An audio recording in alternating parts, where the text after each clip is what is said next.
All right, Adam, it's been some time for our listeners, but for you and I, it has been what feels like ages in our mere hearts. Moments, mere moments. Mere moments. Mere moments apart. I live that and we are breathe you, recording man. these. Aw.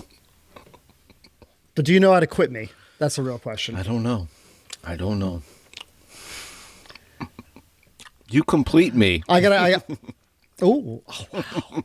You don't have to complete me. I was going to ask, I mean, neither you nor I have ever run our fingers through each other's hair like the vice president got this past week. That is true. How do you feel about that? I don't feel like you love me as much as Erica Kirk loves JD Vance.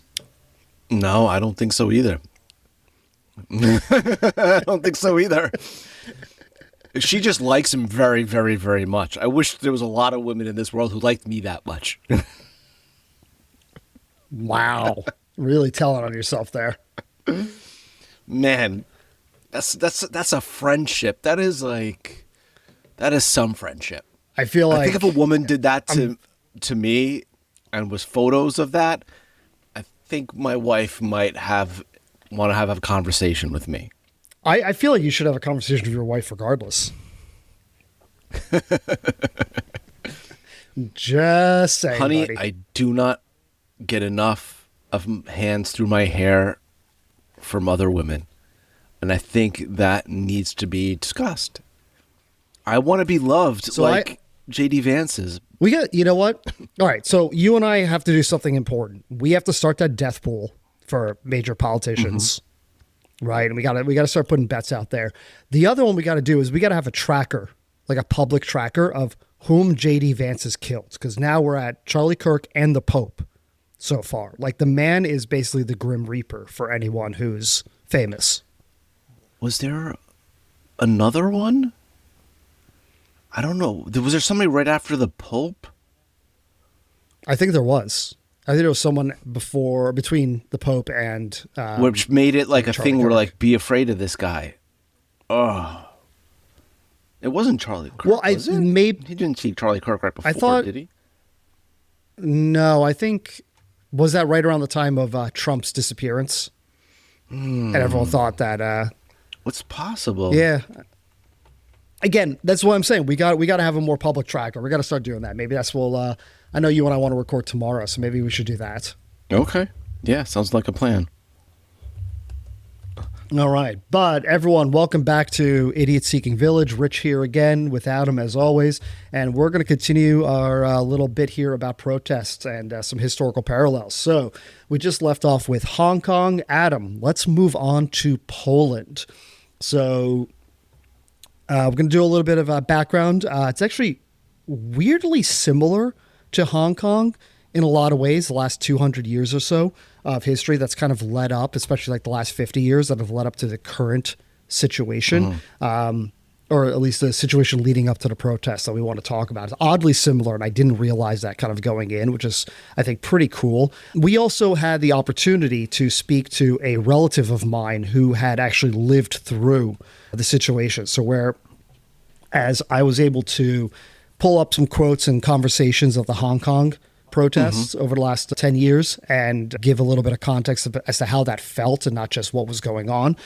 We were able to do so in person for the first time, which is pretty exciting. So I think we've got a lot that we want to kind of cover here and go through. There's a lot of similarities and a couple of key differences. So Poland, as I said, somewhat similar history as Hong Kong. It was carved up by competing imperial powers, Russia, Prussia, and Austria, back at the end of the 1800s, end of the 1700s, beginning of the 1800s. And so it ceased to exist as a sovereign country for the entirety of the 19th century. And at the end of World War I, the now German, Austro-Hungarian, and Russian empires all collapsed.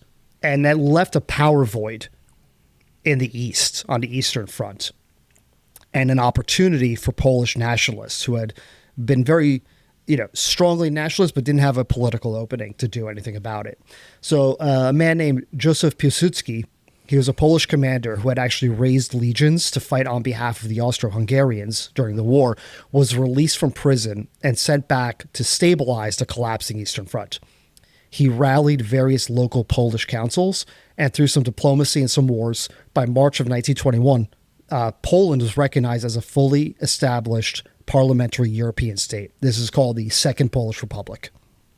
And it stayed that way until the freaking Germans were invited over for milk and cookies, and they decided that They wanted to stay. They had one second place World War participation trophy. That wasn't enough, and they decided to stay, and they were a bunch of jerks. And that stayed that way until after the war, when Poland then fell under Soviet occupation. But much like Hong Kong, strikes and protests happened throughout the 50s, 60s, and 70s in Poland, right? So just because they were under Soviet control doesn't mean that they were taking it quietly. And if you know anything about the Poles and the Russians, they fucking hate each other. They really hate each other. So there's a lot of very nationalistic, kind of very strong feelings about this. It was bad enough to be carved up by all these countries and largely under the control of the Germans and German-speaking peoples. It was another to be under the control of Soviets and the Russians, right? That was totally, in a lot of ways, unacceptable. So starting in 1956, workers went on the streets of Poznan, which was one of the largest cities in Poland, to demand economic and political changes. The demonstrations were suppressed brutally by the communist authorities at that time, with some hundreds of people killed. Jeez. A lot of intellectuals, again, that was a working class strike, they still hoped to reform the system from within. They didn't support the workers, and especially in a lot of their more radical demands. So you've got this kind of workers in the streets, and the intellectuals, the professionals are kind of staying back, right? They're like, this is not how we want to do things. 1968, a similar fate awaited students and intellectuals who protested for greater political freedoms at that point, right? So about 10 years later. Workers were brought in to stage demonstrations against the students who were labeled as hooligans and troublemakers. And the communist ruling class crushed the students and the intellectuals, right? So again, they're playing the two kind of working class and intellectual professional class against each other successfully. In 1970, workers demonstrated on the streets of the major the Baltic coastal cities and demanded higher wages and economic reforms. About 45 workers were killed and thousands were wounded during the unrest, while again, intellectuals and students stayed home and watched what was going on. So again, you've got this society that's under occupation by their neighbor whom they hate, right? They're ethnically, they hate the Russians. They're under this communist, this Soviet government that's been imposed upon them, and they don't have rights and freedoms, but they can't get their shit together, right? They cannot get on the same page. So starting in 1975, some constitutional amendments get proposed by the communist authorities. And essentially, they wanted to reinforce the leading role of the Communist Party in society and formally commit Poland to what they called an eternal friendship with the Soviet Union. And at this point, again, the intellectuals and the academics and the students were like, fuck no, right? We have lost so much sovereignty already as Poles. We don't want to get even closer to the Soviets and to the Russians. So they started to mobilize again. And this was really the first time that the professional and the intellectual classes mobilized. Right. They had watched largely the students get crushed, and they had watched the working classes get crushed multiple times. This is really the first time the intellectuals went into the streets in the mid 70s. Then the government in 1976 started to announce price hikes, right? This is the 70s. There's a lot of inflation globally, and that triggers mass protests and strikes. The regime violently suppresses it. A lot of beaten and arrested workers. And this is when kind of the intellectuals and the workers started to ally together. And this is a key turning point in the opposition. They created something called the Committee for the Defense of Polish Workers.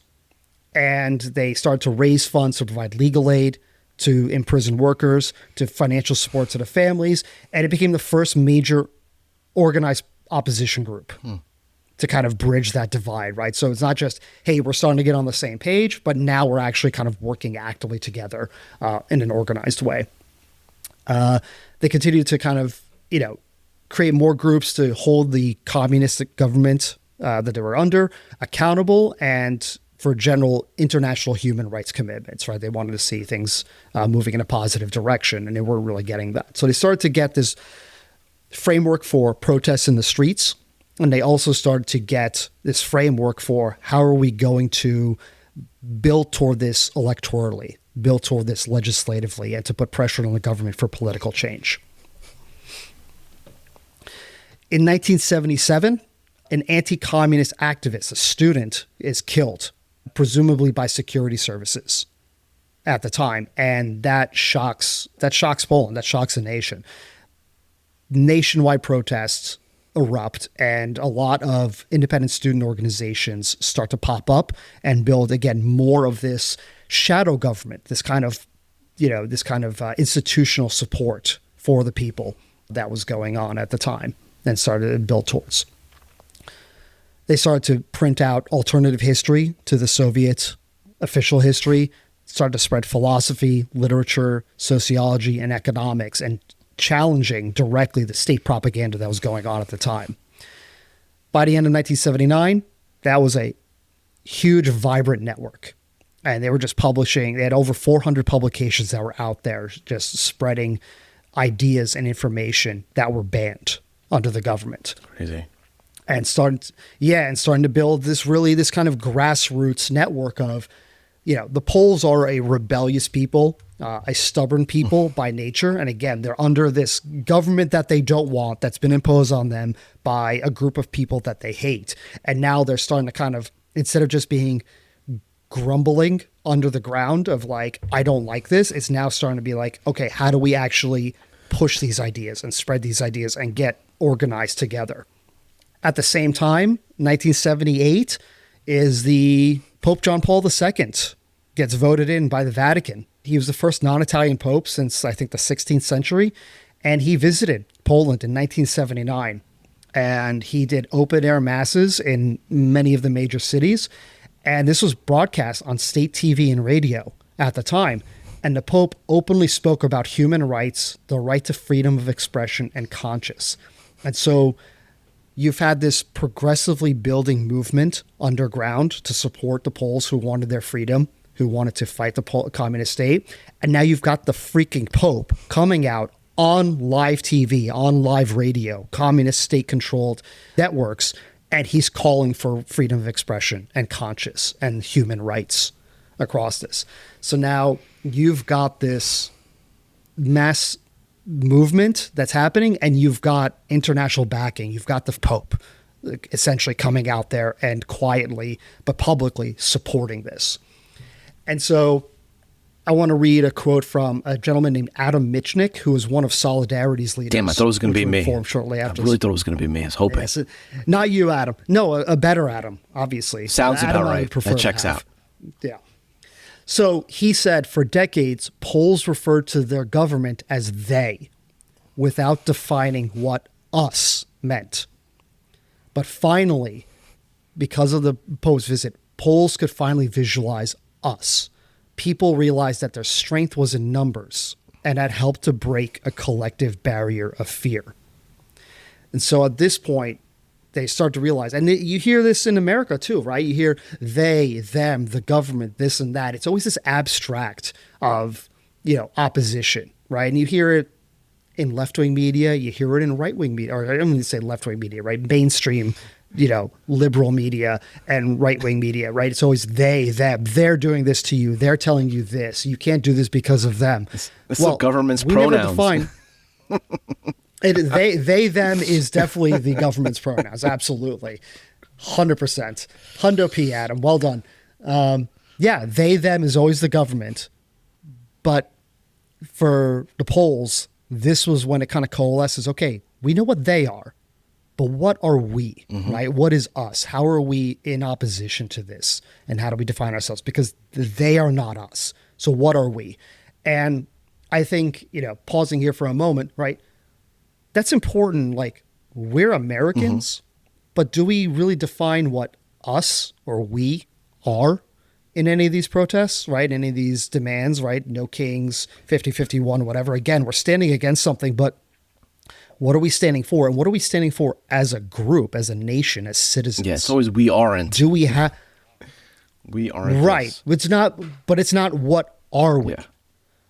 I saw some commentary during the Portland protests back in 2020, and they were saying, right? Because think about the American flag, right? The American flag, especially in the last 10 years, the fucking flag has become politicized, right? Because the worst people you know are flying the American flag, just the most regressive, conservative, most Trumpy voters. And that turns people off. In a lot of ways, I feel like the American flag has lost some luster as a symbol for the nation. It's starting to divide.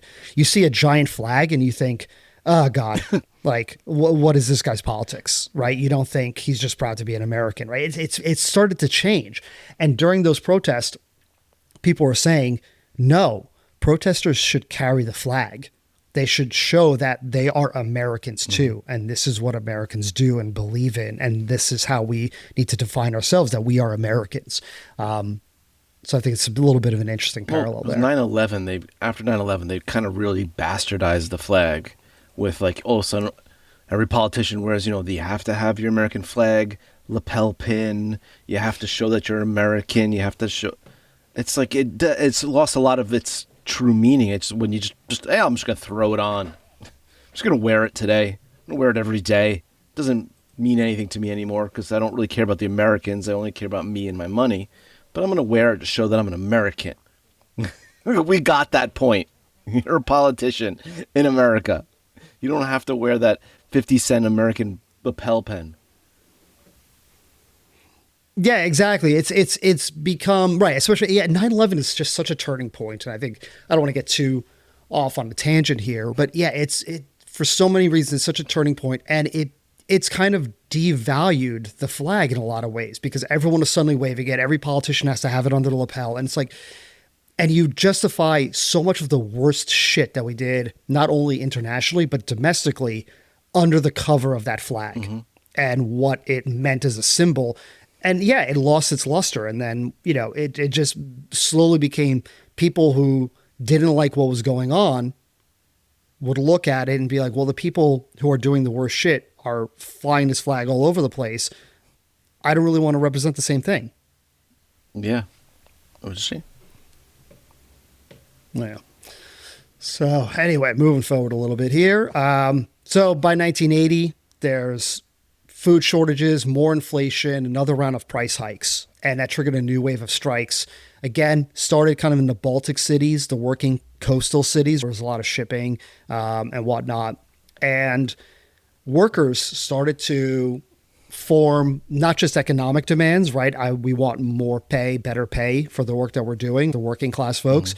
But they also started to make political demands. And they wanted freedom of speech. They wanted independent trade unions. There was no unionization allowed. There was no independent unionization allowed right under Soviet occupation. And they also wanted political prisoners, the people from the last few years who had gone out. They wanted them released, a lot of this. And so at this point, what started happening, again, now you've got these underground systems and networks, this kind of parallel government almost in a lot of ways that has been building up over the last few years. You've got the Pope coming in and calling for freedom and human rights. And now you've got the workers going, enough is enough. And not just we want better material conditions, but we want better better political conditions to go with those economic conditions. This is when it starts to become a shift from we're asking for things to we're challenging the Communist Party. And so this is, in the 80s, the birth of what's called the Solidarity Movement. A strike broke out, again, led by a gentleman named Lech Walesa, who ended up being the first president a few years later of the Restored Republic. And he had been an electrician. He'd been fired for his activism. So he's leading this strike. The strikes start to spread and are coordinated by some of these committees and these groups that are working together that kind of are starting to bring together the intellectual and the working class and the students with kind of more common goals and demands. And they start to go out there and they go, we demand independent unions. We demand the right to strike. We demand the right to free expression and access to media. And we want an improvement in our economic and living standards. And they went with, and I'm not actually sure where this comes from, but they had this strict nonviolent approach to it. Because I think, and this kind of goes, and we should maybe start diving into a little bit of the interview we went on yesterday. As we saw with Hong Kong in that last discussion, You start getting violent, then the security forces start getting more violent, right? And then it kind of starts to escalate. I think also there was definitely an atmosphere of fear. You were under Soviet occupation, but the communist government was fundamentally a Polish communist government. It wasn't Russians who were running the country. You have this legitimate fear that if things get out of control, that Russia, the Soviets, are going to send in the Red Army. Right.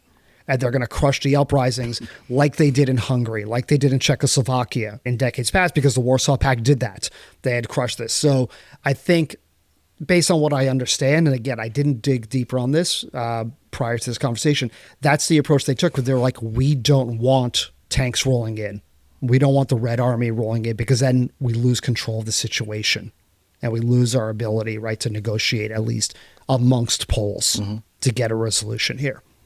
So basically, working class strikes largely in the port cities, and it's spreading. And finally, the government starts to recognize, after a few weeks of economic strikes and sanctions, the Solidarity movement as an independent self-governing union, which was unprecedented. That did not exist behind the Iron Curtain anywhere in the communist world under the Soviet Union's umbrella.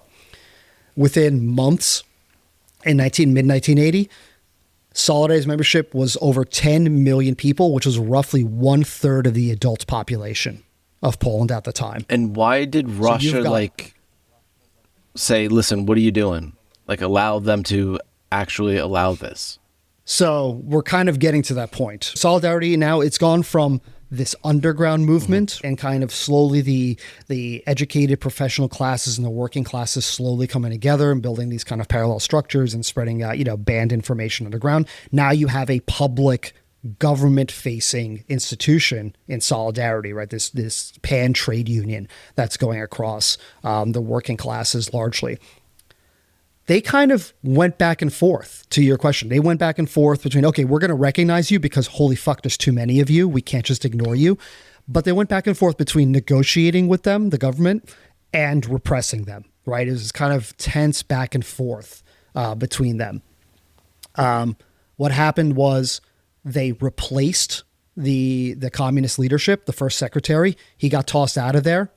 By 1981, and they brought in a new guy, a general, Jaruzelski, who became prime minister and party leader, and he came in from the military to bring in a harder line. And so once he came in, negotiations basically stopped, and essentially crackdowns and repression were the name of the game. By the end of 1981, on New Year's Eve, they declared martial law. So to your answer, what are the Russians doing? The Russians replace the leadership, go with a harder line, and then a few months later, boom, martial law is imposed. And so Solidarity is now outlawed. The leadership is arrested or interred. Mass arrest, military rule, suspension of civil liberties. Now there's tanks and curfews across the cities, and censorship and surveillance gets intensified. And they say, hey, we're imposing martial law for your benefit, for your safety. It's always, right? for our benefit. It's always for your own fucking benefit. So generous. They're so generous. Yeah. And so at that point, basically it got shut down and there was martial law, and boom, this whole movement that had been kind of building over the last 5 or 6 years, right? We're starting to really coalesce and come together, stopped dead in its tracks. So I think I want to pause here, right? I think we want to kind of shift over a little bit to what we talked about yesterday, right? So again, my relative who was kind enough to give us some of her time that we could talk about what it was like during this. So Adam, I knew some of this from talking to my family, and I just know some of it from being the son of immigrants, right, who fled this and sought a new life in the West. I'm curious to hear that whole conversation we had where we asked her, what was it like? Right? What did it feel like? What were you involved? What was going on? What was your main takeaway from all that? I never had looked at it as like the evolution from, because of her age at that time, from being young to getting to college to 20s, how you're a child and it's not that meaningful. You're under strict conditions, but you're a child. You're still going to play with your friends. You're still hanging out. It's no big deal. You don't really experience, because basically your freedom is tied to your parents when you're a child. My kids, the freedoms they get are the ones I let them have. Mm-hmm. So eventually, as you get older and you enter more and more of the world around you, you start seeing where those freedoms start stopping by others other than just your parents. And okay, you're educated. Okay, I'm gonna have this whole life ahead of me, and then it's like, no, you don't. No. You have the life we want you to have, and then it becomes this crazy realization, like, wow, this is where it's gonna end. And she's really focused, I noticed, a lot on that there was no hope. That there was no hope for anything grander than whatever that you were told to have, and that was not worth staying around for.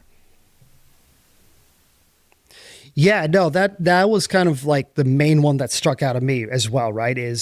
And I never really thought of it that way, when you're a kid, you don't know enough to question, right, necessarily the world around you and the opportunities in front of you. And then once you kind of, you first fight that as a teenager, and into becoming a young adult on your own, right? You fight your parents against that, right? So I look forward to hearing about your fights against those freedoms that you're giving your kids. I'll share mine with you too.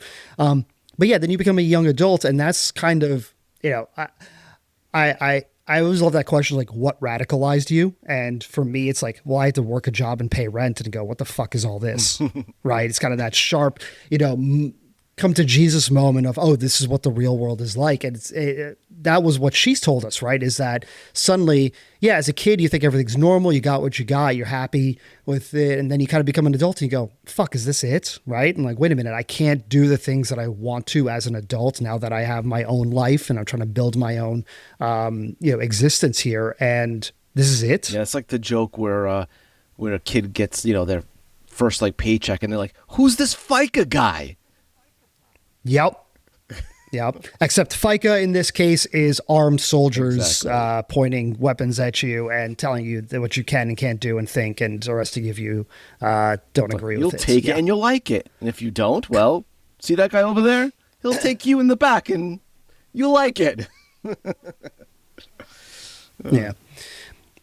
But I think it was interesting what she said, right? That Poles in this time, right, as opposed to Hungarians or Czechoslovakians or Bulgarians or Romanians, right, who were all under this post-war Soviet occupation in some way, shape, or form, actually had more freedoms than the others around them. They actually had freedom of movement because they could get a passport and visit other countries. They could visit the West, which I didn't realize when she told us that she got to visit France and Belgium and kind of see how other people lived, which was wild to me. I didn't realize that ever happened. Yeah. I thought it was, just again, raised in America with, this staunch anti-communist view that gets, kind of is the name of the game the here. Iron Curtain. You think it's an Iron Curtain.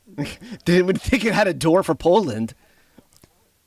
Right. There's kind of this weird exception to the rule. And that, to me, again, and when we asked her, well, why do you think that is? She's like, well, we're very rebellious people and stubborn by nature. We kind of, you either had to give us a pressure release valve, right, to kind of blow off some steam because we wouldn't tolerate it otherwise. And it's kind of okay, I get that, right? And you see that's where governments, even authoritarian and totalitarian ones, will give you just enough. They'll give you a taste of freedom. They'll give you a taste of what it is you want without actually giving it to you. I thought that was really interesting. And you know what? Also, in that view of, because they like to, they'll give you a fight. It's well, if they leave and don't come back, that's just one less person to argue with. Yes, exactly. It's hey, you got to see what's going on, but now we need you to get to work. Right. Or if you don't pay your because rent. then you're going to be one less person in the street fighting with us, where everybody else kind of gives in after a while. You're not giving in so much. So if you don't come back, who gives a shit?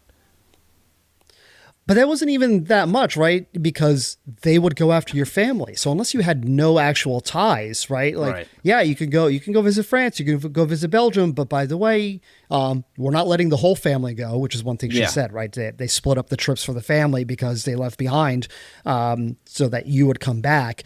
Also, even if you were by yourself and you fled, well, guess what? You still have parents, you still have cousins, and the threat is there that if you try to fuck around and you don't come back, we're going to take it out on your family and they're going to suffer because of you. And, few people want to take that risk and do that. I also didn't realize like that there was refugee camps for people who had just escaped and waiting for permission to go elsewhere, to get those visas to go to other countries. I mean, I'm still curious, because she didn't have to like go through that process. But I'm curious to know like what kind of conditions they lived through in order to, because they had to spend a significant amount of time waiting. Yeah. Yeah, I didn't realize that either. I never knew that, right? I learned something yesterday, which is, and so for our listeners, people who fled, at least the Polish experience of people who fled the Soviet occupation and tried to seek asylum in the West, they actually had refugee and asylum camps set up in West Germany, in Italy, and Austria. Did she say Sweden as well? I think she may have said Sweden as well. There were basically these refugee camps where you would go to seek asylum. And at that point, you would apply to the US, you would apply to Australia, you would apply to Canada for asylum and refugee status, and so that you could then move to one of those countries. And Adam, I thought that was fascinating. And the trick was what she said, and you asked this, right, is it wasn't like college. You just apply to all of them and hope for the best. Yes. Right. And to pick the best one that approves you. It was, you had to choose one. You had to choose a path right there. And then once you got approved, you didn't even have, you still were going through this asylum and, I guess green card, right, this immigration process that would still take years. And even once you got provisionally approved, you still had to finish that process and get your citizenship, but you would be assigned randomly to a location. Mm-hmm. And you might get sent to California, you might get sent to Minnesota, you might get sent to Texas, you might get sent to New York, and you didn't have any say in the matter. Right. You had to do what they told you because, again, you were a refugee and you were going through the process and going for asylum, which I found, fascinating. I thought that, people would get on a plane, come here, and then turn themselves into immigration, right, and try to go through the process. I didn't realize that they sat in camps on the European mainland waiting for a response. Yeah, that's why I was comparing it to like the NFL draft. They're like, okay, you going there, you don't have a choice. That's where you're going to stay for a few years. After a few years, once you become like a citizen, you could choose where you want to go after that. After your contract expires, you could then move to another place if you want to. And most of them it sounded like they didn't move because they, after a few years, you just establish ties to somewhere. You're not like, all right, let's pick it up and move again. It doesn't make much sense. You just spend all this time coming here. You had to pick up from the country you knew. You're going to set up roots here. After a few years, you're going to probably stay for the most part in that part. Yeah, you've already left everything behind once. Are you really going to do that again just to... Yeah, unless you have a good, compelling reason to. No, you're not. You're going to want to probably stay and build roots and build your family and get a home and all that sort of stuff. It's wild. Yeah, I didn't realize that's why I'm a New Yorker. Yeah, right. It's why I was born here, and it's why I never realized that's why that. Your dad was a number one draft pick. He got to go to the New York. Yeah, crazy, right? Funny how that works. One of the few. Like when you get drafted by the team you want to get drafted by, you're like, yes. Exactly. Yeah, it's so weird. But yeah, I remember. I thought the other one that was interesting that she talked about, right, is, and we asked about the experience with police and their approach. And what was her immediate response? Is we hated them, and we hated them because they represented the regime. They represented the government, which I think is a critical thing as we think about protests here in the U.S. And this has been so, especially since the whole Michael Brown thing and the Ferguson riots, policing has become such a controversial thing in America, or at least your opinion of policing and view of it. I was raised that way, is like the police work for the government. They work for the state. They're not your friend. Right. But so many people are like, even who don't have anything to do with the police, are like, they have a back the blue sticker. Right. On their car, or they fly the flag, or they're just pro-police in general. It's interesting to me, the difference between they fundamentally knew and saw the police as the enemy of the people because the police represent the government, as they do here, right? The police work for the government. They represent the actions and decisions of politicians and the law. And if you think the law is unjust and the government is unjust and you have to protest against it, Right. then yeah, by default, the police are the street level folks for the government. But she gave that caveat that, like, even then, some of them were just like, hey, I'm really sorry. I got to do this. I got to ask you. You know that they're going to go after my family. I just got to do my job. Right. There was an element that they were apologetic about it and like not dicks about it. Which, you know, so there was still that, like, not a cab. Right. Not all cops are bastards. Some of them are still good people fundamentally, and they're kind of, but it's going to be a mixed result depending on what you do. But fundamentally, they saw it as an organization, as something that to be, you know, not to be a fan of ultimately. And that's not something we do here in the States. I think that's a critical thing, right? Because for doing kind of the background research on this, successful revolutions have to have some component of security state defection to them, right? You have to have the cops or the military or whoever go, we're not shooting protesters. We're not shooting. These are our people. We're on their side, or we're not with whatever the latest order from the government is to crack down. And we're not at that point collectively here in America, right? Police very much toe the line, are ready with riot gear, even when the situation doesn't call for riot gear, and are ready to crack down.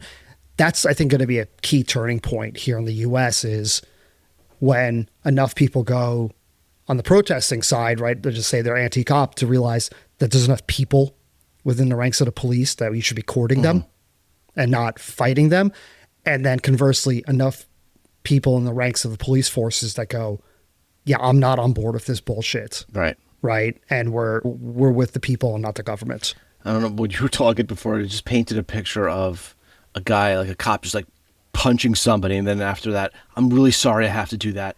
Punching him again and be like, I'm really sorry, I don't want to have to do this. And then boom, I punch him again. You say that, and I think now of like a pair of siblings, and it's like, why are you hitting yourself? Why are you hitting yourself? Why are you hitting yourself? While they're grabbing their arm. Good times. Yeah.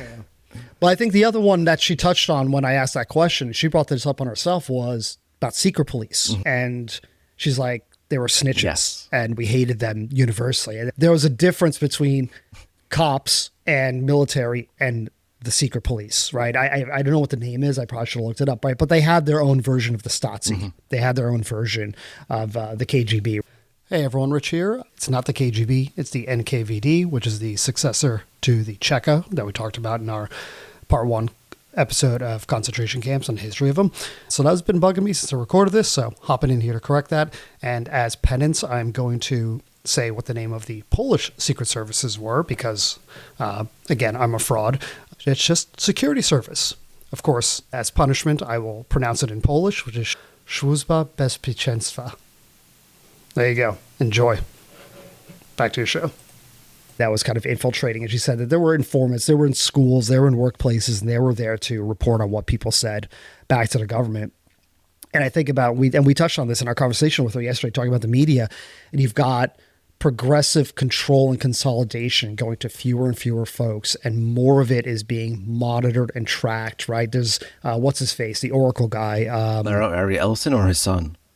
Larry Ellison, right, owns Oracle, and he owns the servers, and now his son has control of CBS, Skydance, and progressively more of these media enterprises. And so now they're working kind of hand in hand more and more, and you've got this rollout of AI, which we've already had the big data thing going on for over 20 years, right? Post 9/11, Palantir, and all these other companies were already trying to aggregate big data for the security state, right, through the Patriot Act, to already kind of attack our rights and freedoms. And we don't have a right to privacy through the Constitution. It's not in the Bill of Rights. And so it's this legal gray area that's largely been under the auspices of the Patriot Act, where yeah, do we have a fundamental right to privacy? And it kind of falls under that whole Fourth Amendment right, freedom from illegal search and seizure, right? That you need a warrant to basically have the state go after someone.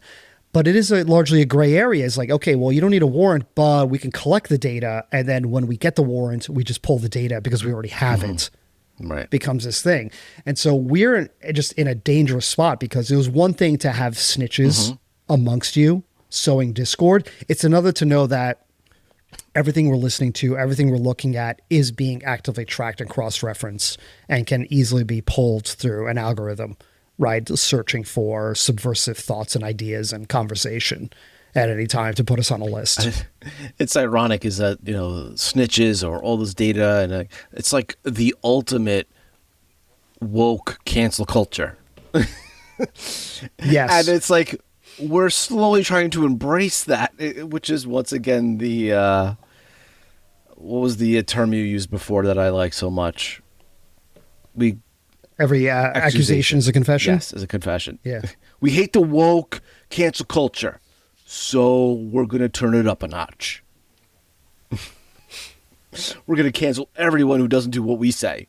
Yeah, exactly. Well, it's kind of bringing me to the other thing that she said. And again, we didn't even prompt this one. She brought up on her own, was just anyone who was protesting, whether it was working class people, whether it was students, whether it was professionals, they were immediately labeled as hooligans and criminals and not legitimate protesters, right? And what do we see every time that people stand up and say something? They're labeled as hooligans, they're labeled as protesters, they're labeled as violent, they're labeled as Antifa now. What did we see during the They hate America. What did right-wing media, what did Fox News and Newsmax call the No Kings protest on October 18th? They were like, this is the Hate America rally. These are illegals. This is Antifa. They're rioters. They're violent. And it's like, this is just people standing up with a sign for 2 hours, right, expressing their displeasure.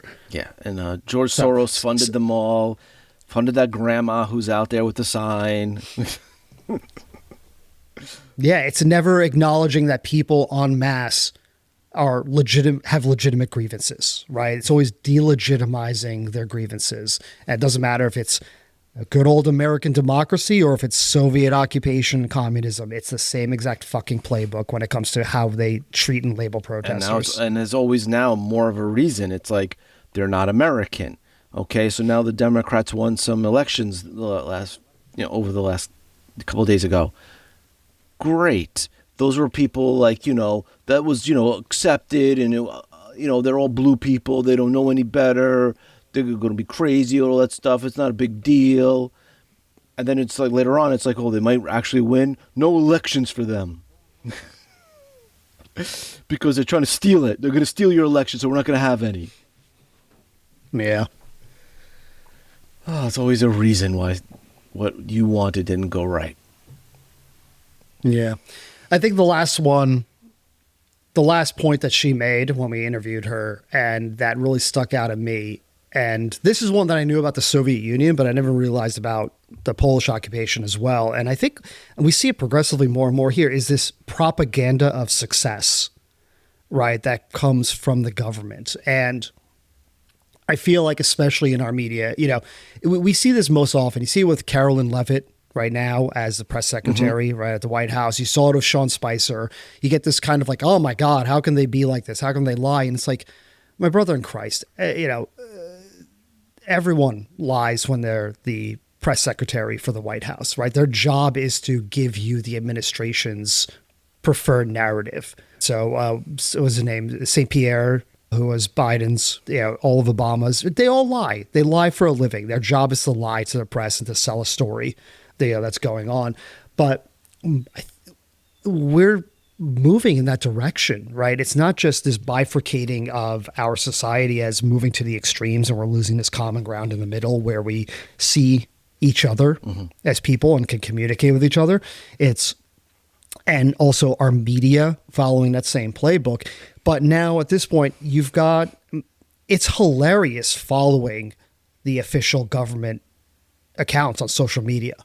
It's hilarious seeing them put up these, the Democratic shutdown, Yeah. right? The Democrats shut down the government on every single federal website that you go to at this point. You've got Donald Trump out there going, America's so hot. It's the best country. We're on fire. How good we are, this and that, and all this crap that he puts out there. And it's like, well, we know it's not. This is exactly what they said during Biden's administration when they were like, hey, the economy is great. And everyone's like, no, it's not. Like, we're making more money, but everything costs triple, right? What our gains were. Like, this is not a good economy. Things are expensive and we're not able to benefit more from it. And you've got same shit going on now with inflation continuing under Trump. Now we've got more mass layoffs, right? October had some of the largest sets of layoffs in 22 years. We're on the precipice of economic collapse at this point, and more things are great. America's great. What is the lie? We brought down medicine prices 1,600%. Okay, so they're negative now? Like the math doesn't work, but they keep putting this shit out there and enough people believe it, but plenty of people don't. And it's like the official government line, this propaganda of success, isn't matching reality and what we're seeing on the ground. I think that's a lot of the reaction that we saw with the voting results from this week, from Tuesday, right? Is just that people are living in a reality that is different from what the government is saying. And that is, it's always been the case to an extent, but it has been growing, right? It grew under Biden. It's growing under Trump. And I think it's just widely grown since COVID. I think that we can put that as a fair starting point for when things start to go off the rails. Yeah, I think, they go about trying to uneducate you as much as they can. And eventually it will backfire. They just hope they're not around when it backfires. The fact that most people don't understand inflation. So you have people who weaponize that and take advantage of it. And then when it's their turn, they try, you have the same issue. But at least you got that power for a while and probably got rich during that time period. I don't know. It just seems really, really simple. The solutions to a lot of these things are super easy and simple. You just have to do them and explain to people why you have to do what you do and do it. And that's the hard part, is the action. But, I mean, guys, like, we just waste our time repeating the same things over and over again. And you got to see that these people just want to make money. All they want is their money. They want their paycheck. They could give a shit about your inflation. They could give a shit about your job losses. They'll care about it when it's a lot of people and it's already been too late and too many people have suffered for no reason. And that's why you have these protests. People start protesting like, okay, now it's gone too far. Well, why did you let them even go out and protest in the first place? Why didn't you do something? You saw it coming. Yeah. It's just like the same cycle over and over again. We waste so much time on it and without really progressing in any way. I think about, I'm sure you've heard this line, but from Martin Luther King Jr., right, is the riot is the language of the unheard. Mm-hmm. And I think progressively that's what we're starting to see, right? We're seeing more protests because people don't feel heard. Now, again, we just had elections. Mm-hmm. I'm curious to see if we continue to build on this, or if what happens every time, we saw this after that kind of blue wave after the repeal of Roe v. Wade, where people kind of go, all right, cool, I voted, everything's better now, right? Everything's fixed, and then don't show up to the next election at that point and stop protesting actively. I'm really genuinely curious to see if this energy continues. I'm guessing that it will, because I don't see Trump backing down at any point, right? The way this administration has been playing out these first 10 months of its term, I don't see them changing course. Right. I think they're going to continue to double down. They're going to try to get as much done before the midterms in 2026 as they are capable of achieving, and to make as many permanent gains as possible. And so if that continues, then the opposition, right? Again, when we talk about the ratcheting effect of violence, it's the same thing with the electoral process and kind of nonviolent politics. The more you continue to ratchet up, the more the opposition, equal and opposite reactions that continue to happen. I don't see them backing off. I see it continuing, but I'm genuinely curious to see how that plays out, because if people just think, they wash their hands of it, go, cool, I voted, I'm done.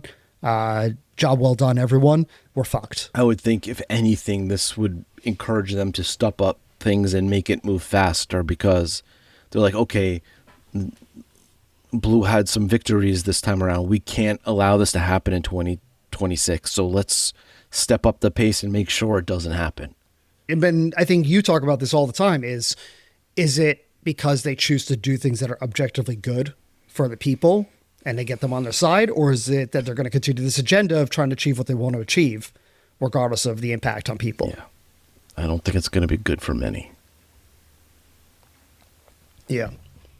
So I don't think we want to blue ball our listeners. Long story short, martial law in Poland, Crackdown, things kind of went underground for a few years, but there continued to be some political killings that happened that kept people kind of riled up for the most part. It was kind of simmering under the surface. And then starting by the mid-late 80s, economic stagnation continued. There was more isolation on the international stage, and they still had support from the Pope. Again, the Pope was still Polish, right? And they kind of had the Catholic Church in Rome as an ally for what's going on. So they started to protest again in the mid-late 80s, apologies. The new government of Poland, the Soviet authorities, weren't able to get things back on track economically. Eventually, they came to the table with solidarity, agreed on open democratic elections. It was a sweep for solidarity. And then from there, they were able to basically start to form a coalition government as the first non-communist government under the Eastern Bloc in August of 1989. So a massive achievement at that time. And then, of course, I think, 2 years later, the Soviet Union itself fell. But in December of 1989, Poland itself became a republic once again. So it kind of had its own government at that point. And then that, of course, once that domino fell, the rest of the dominoes, right? Hungary, East Germany, Czechoslovakia, Romania, that's when the wall falls. And that's obviously the huge one that everyone remembers at this time. Yeah, see, you give these non-communists an inch, they try to take a mile. They take it all. That's right. You give these pro-democracy people just even a littlest bit, and they're just going to run. Yeah, you can't give the libtards anything. You can't give them anything. I wish I hadn't been taking a sip from my drink at that moment, because holy fuck. But the only thing that concerns me nowadays is that the largest just powers that be, Russia and China, have not given up their dictatorship communist ways. Russia is kind of back to where it was. It just is a little lighter. China is doing its thing, and now the United States looks like it's like, well, I kind of like that Russia-China thing going. Maybe we should get a little of that over here. And that's a little concerning, that once these big guys turn, doesn't look like nobody's turns back. The problem is that there's still structures for power, right, and authority, and the ability to wield it. These guys look at these situations that happen as a threat, and they learn from them, and they start to project forward and look at what's going to happen next and try to get ahead of it as much as possible to shut this shit down. So it's a warning to authoritarian regimes, right, that this stuff can and will happen and that they can be overthrown, but they're not stupid, right? They learn from them and they do their best to negate them without having to give up any of their power. Yeah, it seems like it worked. Just like they let the Poles travel and have passports, right? Passports that they would confiscate upon return to the country. And they, of course, wouldn't let whole families travel together, but they gave them just enough freedom to do that pressure release valve, right? To give them something.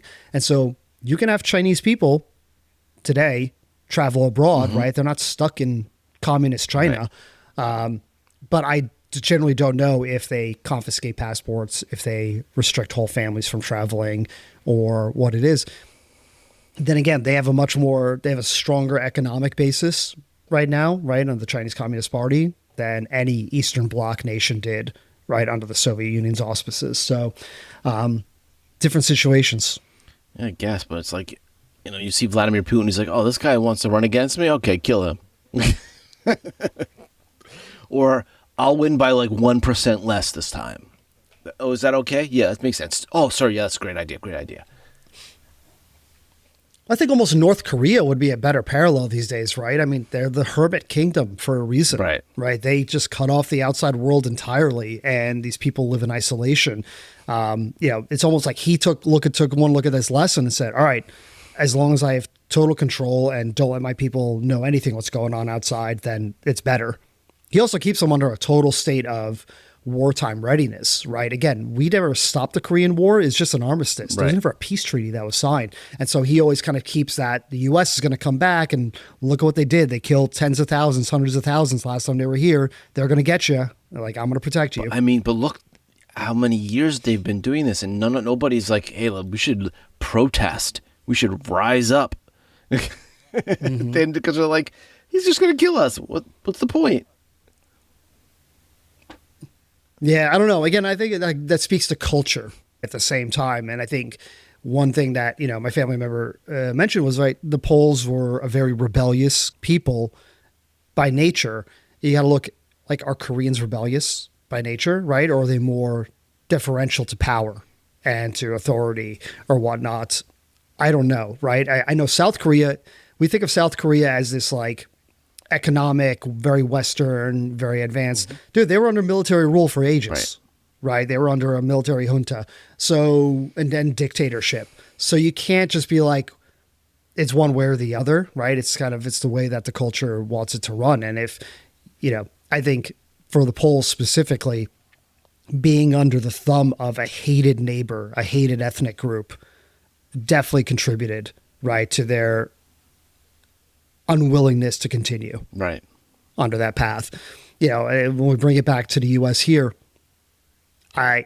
we're definitely widening as a society, right? We're losing kind of the common middle ground, but is there enough hatred or disgust with what's going on to kind of push people in a specific direction? I don't know. I don't think there is yet, at least. Yeah. I hope so. Just take it day at a time, one day at a time. All right, my friend. Any last thoughts? I don't think so. At least I still have my thoughts. At least I'm still entitled to them. Until I put the chip in my brain and regulate that too. And monitor that. I cannot wait for Elon Musk's Neuralink to, basically be the thing that shuts us all down. I can't think this way. My brain's going to snitch on me. The chip's going to snitch. That's what it's going to be called. The chip's going to snitch. Yeah, what is it? It's I invented the Torment Nexus as a cautionary tale, and its tech bros are like, at long last, we finally created the Torment Nexus from the book, the classic sci-fi, Don't Create the Torment Nexus. Classy. A bunch of classy people we are. All right, so don't get any computer chips. Frank Herbert, Dune writer, wrote about that, right? Don't turn yourself into a machine. Don't turn your thinking over to a machine. You know what? Just firebomb one of OpenAI's data centers. Just go ahead. Just go maybe, if you got a Molotov, just toss it in there. Just give it a little light, a little, overhand throw. Maybe you got some salt water, right? You want to take more of a long-term corrosive approach to damaging these things. Just go ahead. Go right. Just toss it right over the fence. Or you got just this. Use some holy water and shake it. See what happens. Why not? All right, buddy. Thanks for your time. I'll catch you later. Buddy. See you, everyone. Peace. Idiot Seeking Village is a production of Village Idiots Media. For more, find us online at villageidiotmedia.com or find us on Apple Podcasts, Spotify, Google Podcasts, Amazon, and wherever you get podcasts.